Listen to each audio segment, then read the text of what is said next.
It's 6:07 a.m. Your phone lights up, your bank app loads, and the number you've trusted your whole life starts spinning. Not down slowly, not gently, fast, like a slot machine, like a casino that just decided you're not allowed to cash out. You blink, you refresh. You tell yourself it's a glitch, then you look at gold, then you look at silver, and you see it.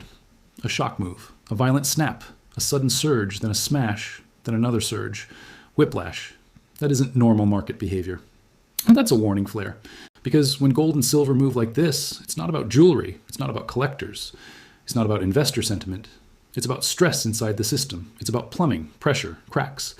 And today, something cracked. Here's the lie they taught the sleeping herd. Your dollars are safe. Your retirement is protected. Your bank is stable. Your government has it under control. They want you calm. They want you passive. They want you sitting in a padded chair while the building fills with smoke. But gold and silver? Gold and silver don't care about speeches. They don't care about elections. They don't care about press conferences. Gold and silver only react to one thing: truth. And today's move is the kind of move you see right before a bigger event hits the public, like thunder before the storm.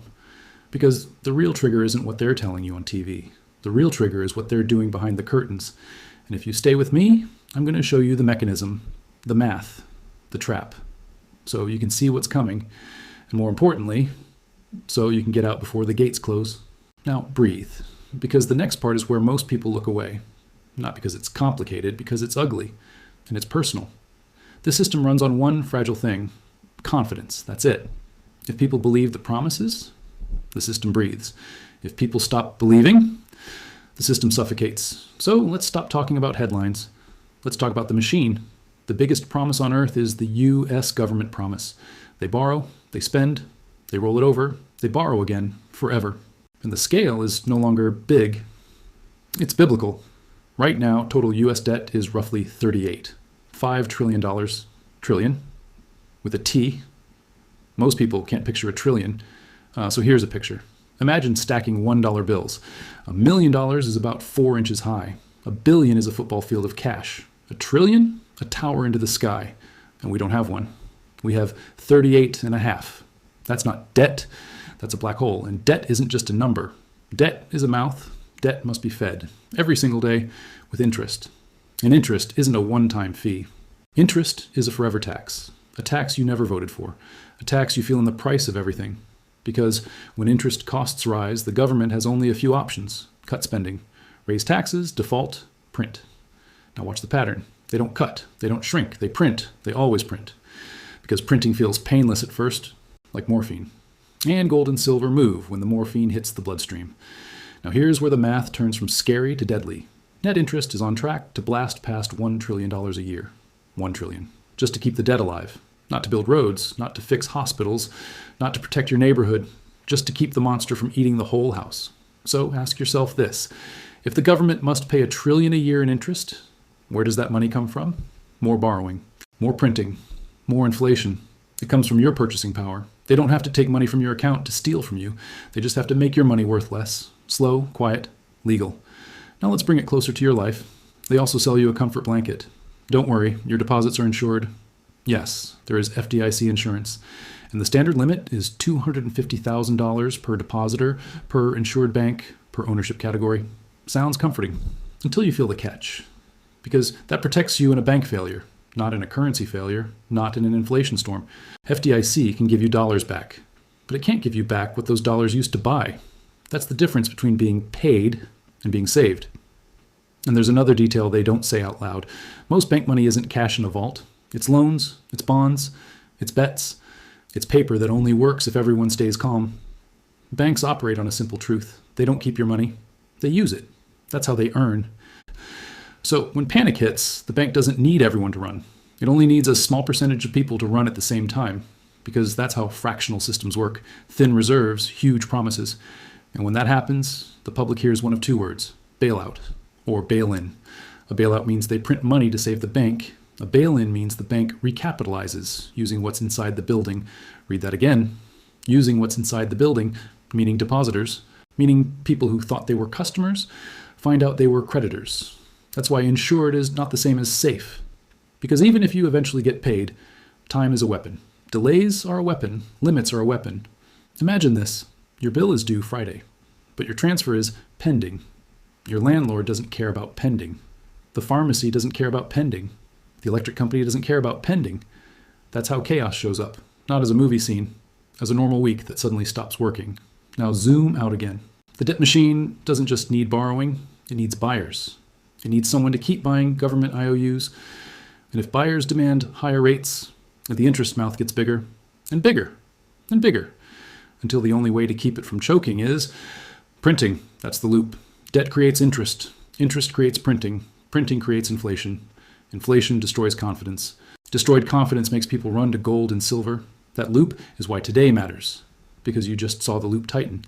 And this is where the sleeping herd gets tricked. They hear insured and they stop thinking. But you and I, we don't stop thinking, because we've watched the price of everything climb. Eggs, meat, insurance, utilities, property taxes, prescription refills. It's death by 1,000 receipts. And the system's answer is always the same. More debt, more printing, more programs, more promises, and every promise is backed by the same thing. Paper. Now I'm going to say a line that will make some people angry. Good. This isn't a theory. This is math. If debt keeps growing and interest costs keep rising, then the solution becomes the same solution every empire eventually chooses. Devaluation. They change the value of the money. They don't announce it like a crime. They dress it up like a policy. And they let the sleeping herd blame greedy companies while the printing press roars. Now, the trap.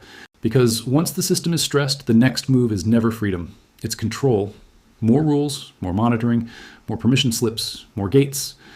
The word you keep hearing is CBDC, and central bank digital currency, a digital form of central bank money. And the Federal Reserve says it has made no decision to issue one and would only proceed with authorizing law. Fine. But the point is, what a system like that allows, because paper cash is freedom. Cash has no memory. Cash doesn't report you. Cash doesn't judge you. Cash doesn't ask permission. But a fully digital currency, that's a collar, that's a leash. A system where transactions can be tracked, limited, reversed, frozen, taxed, or corrected. And here's the most dangerous part. Digital money isn't just spendable, it's programmable, meaning someone else can decide what your money can do. They can put an expiration date on it. Use it by the end of the month. They can steer it. Only approved merchants. They can punish. Fees for undesirable behavior. They can reward. Bonus credits if you comply. That's not a free market. That's a remote control. And it doesn't start with handcuffs. It starts with convenience. Faster payments, instant refunds, lower crime, better tracking. Then one day the switch flips, and the same tool that made life easy makes life narrow. Imagine this. You try to donate to a cause you believe in, declined. You try to buy a plane ticket to see family, flagged. You try to withdraw cash, unavailable. And the official line is always the same. It's temporary. It's for your safety. It's to protect the economy. But the economy isn't a living thing. You are. So when they say protect the economy, what they mean is protect the system. And in that sentence, you are not the priority. Imagine this. You wake up and your Social Security hits your account. But it's not dollars. It's credits. And your screen says approved uses, groceries, utilities, rent, restricted uses, out-of-state transfers, firearms, fuel beyond weekly limits. And when you complain, they say it's for safety. It's for stability. It's to fight fraud. Always the same words. Imagine this. You're on the road. Your grandkid calls. They need help. Right now. You pull into a gas station. Card declines. Not because you're broke. Because your purchase pattern triggered an algorithm.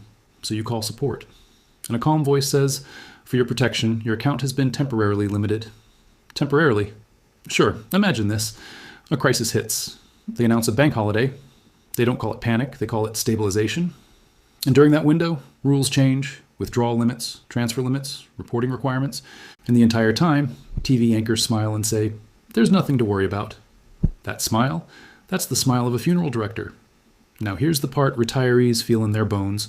Your pension statement still shows the same number. Your 401k still shows the same number. Your bank still shows the same number. But the number doesn't buy what it used to. So what's the number worth? Less every month. It's like being handed monopoly money and being told it's the same as cash. And this is how countries fail now. Not with tanks, with spreadsheets, with temporary measures that never leave, with a system that can reach into your life and turn off your access with a keystroke. And that is why gold and silver matter. Because when the trap is built, you don't want your entire life inside someone else's cage. Now listen carefully. Gold and silver are not a get-rich trade. That's Wall Street language. That's casino language. Physical gold and physical silver are about survival, freedom, options. They are not a promise. They are a thing.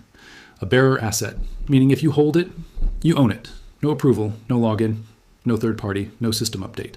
And that brings us to the phrase your financial advisor hates, counterparty risk. That means, do you need someone else to perform for your asset to exist? A bank balance? That's a promise. A liability of the bank. A bond? That's a promise. A liability of the issuer. A pension? That's a promise. A liability of the plan. Even a brokerage account? Layers of promises stacked like Jenga. And in a stressed system, promises get delayed. Promises get renegotiated. Promises get restructured. That's a polite word. Restructured means you don't get what you thought you would get. Paper claims are the first things that get adjusted. Gold and silver. No counterparty, no permission, no meeting required. That's why central banks hoard gold. They don't hoard paper, they hoard metal. Because when trust dies, metal speaks. Now picture this. Most people are standing on the deck of the Titanic. The band is playing, the lights are warm, and the sleeping herd is laughing at the people pointing at the water. Stop being dramatic. Everything is fine, but the hull is already ripped. The water is already rushing in. And lifeboats? They're not infinite. Gold and silver are lifeboats. Not because they make you rich, because they keep you afloat when the water hits. And here's the mindset shift. You don't hold physical metal to beat the system. You hold physical metal to exit the system, to become your own central bank, to hold a portion of your life savings outside the reach of bank closures, capital controls, policy swings, digital restrictions, and the quiet theft of inflation. Now, does that mean you put everything into metal? No. It means you stop trusting one fragile structure with your entire future. Because a number on a screen is not reality. A coin in your hand? That's reality. And you need more reality in your life. Because the next phase of this story is built on illusions. More emergency measures, more temporary tools, and every single one points in one direction. Less control for you, more control for them. That's the line in the sand. Us.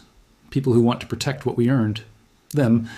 A system that must keep feeding itself, even if it eats your savings. So here's what you do. You prepare. You take a hard look at how much of your net worth is trapped in banks, brokerages, pensions, and paper promises. Then you ask one brutal question.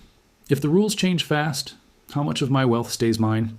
And you start moving pieces accordingly, slow, steady, on your timeline, not during a panic. Because when the herd wakes up, they all run to the same door. And doors don't expand. Now let's talk about what happens next. Because today's shock move wasn't random, it was a signal. When gold jumps and silver snaps, you're watching fear leak out of the system. You're watching insiders shift weight before the ship tilts. And the public? They won't notice until the headline hits. And by then, the price won't be polite. Here's what typically follows. First, denial. TV says it's nothing. They blame a headline. They soothe the herd. Then volatility. Up, down, up again. Because the system is testing itself. Then the scramble. When confidence cracks, everyone wants the same thing at the same time. Liquidity, safety, exit. And that is when the rules get updated. Imagine this. You try to wire money, delay. You try again, more delay. For your security, we need additional verification. And every hour that passes, the price changes. Tick, tick, tick. That is how people get trapped. Not by a locked vault, by friction, by delays, by procedures. Now imagine this. You go to buy silver. The website says out of stock. Not because the earth ran out. Because retail supply is thin. And when the herd stampedes, thin supply disappears. And premiums jump. Shipping delays. Back orders. And the sleeping herd says, why didn't anyone warn us? We are warning you, right now. If your entire retirement is a digital promise, you're not retired, you are rented. Your freedom is leased from the system, and leases can be rewritten overnight. So don't live in fear. Fear freezes people. We don't freeze, we prepare. Because preparation turns fear into confidence, the kind of confidence that comes from holding something real. Now, the exit is boring. It looks like getting some of your wealth out of their digital cage. It looks like reducing counterparty exposure. It looks like holding a portion of your savings in something that doesn't need permission, not as a bet, as a lifeboat, as a fire extinguisher. You don't buy fire extinguishers hoping for a fire. You buy them because you know fire exists. That's how you think about physical metal. Now, I need to be clear. This channel can't tell you exactly what to buy or how much. That depends on your situation. But we can tell you this. The direction of the system is clear. More debt, more interest, more printing, more control. And the shock move you saw today, that's the market smelling the next chapter. So if you want to survive what's coming, subscribe. Not for entertainment, for awareness, for timing, for the moves they won't explain on television until it's too late. Because the shock move you saw today, that wasn't the end. That was the system clearing its throat. And when it finally starts speaking in full sentences, most people will be too stunned to move. Imagine this. It's a year from now. You're sitting at your kitchen table, bills spread out like a losing hand, and you realize your retirement didn't disappear in one dramatic crash. It bled out quietly, while everyone told you everything is fine. Don't be the sleeping herd, be the awakened few, because in the end, paper burns, promises break, but metal remembers.